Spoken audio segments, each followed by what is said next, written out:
कुठे उंट आलं? अरे गई. तर मित्रांनो बघा सकाळी सकाळी आमच्या इथं उंट आलंय बघा.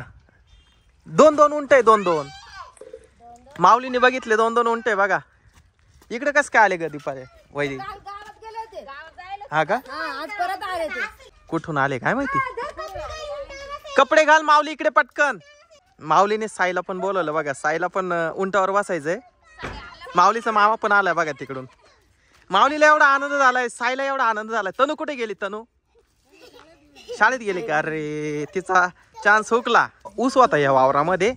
ते उंट तिकडे चाललं होतं बहुतेक. त्याच्यामुळे ते असं मधून येते बघा या वावरातून, ऊसाच्या वावरातून. पिंपळगावला वाटतं. ते तर लहान लहान मुलं आहे ते. मी पण बसू का? पाणी पाजायला पहिले त्यांना.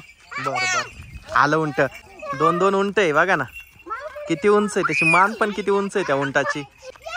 माऊली आणि साई पण पहिल्यांदाच उंटावर वाचणार आहे. पाणी आणा पाजायला. तर उंट खाली बसते बघा मित्रांनो. पुढचे दोन्ही पाय खाली टेकवले बघा कसे गुडघे. बसलं उंट खाली. पाणी हे का? पाणी ठेवलं. हा पुष्पा श्रीवल्ली.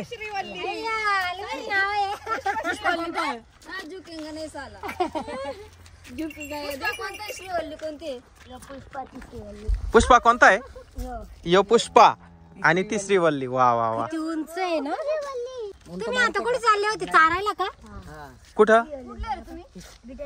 पुष्पावरच बसायचंय. तर बघा मित्रांनो या उंटांचे नाव सुद्धा किती भारी ठेवले त्यांनी. पुष्पा आणि श्रीवल्ली. त्यांना ना 50 रुपयाचा घास देऊन टाकू.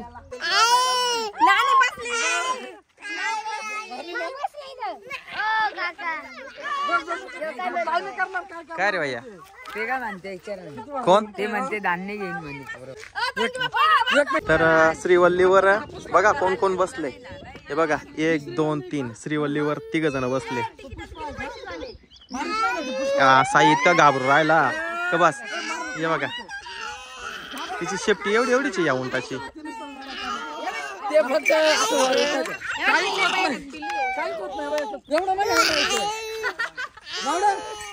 घाबरायचं नाही.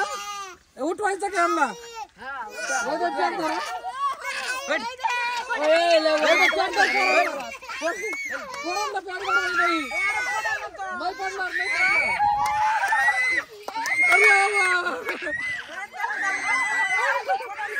नाही पडायचं. अरे काय करायचं.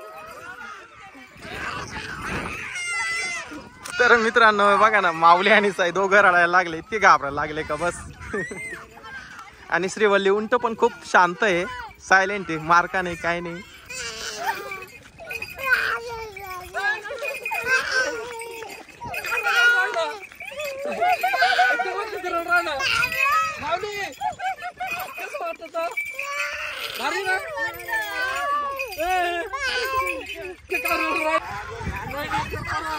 मित्रांनो माऊली तर शांत वाचला. त्याला मजा वाटते. पण साई काय रडायचं थांबा ना.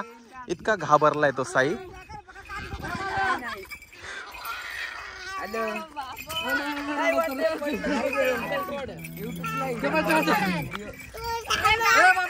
ओ थांबा. ओ थांबा भैया थांबव. त्याला थांबव.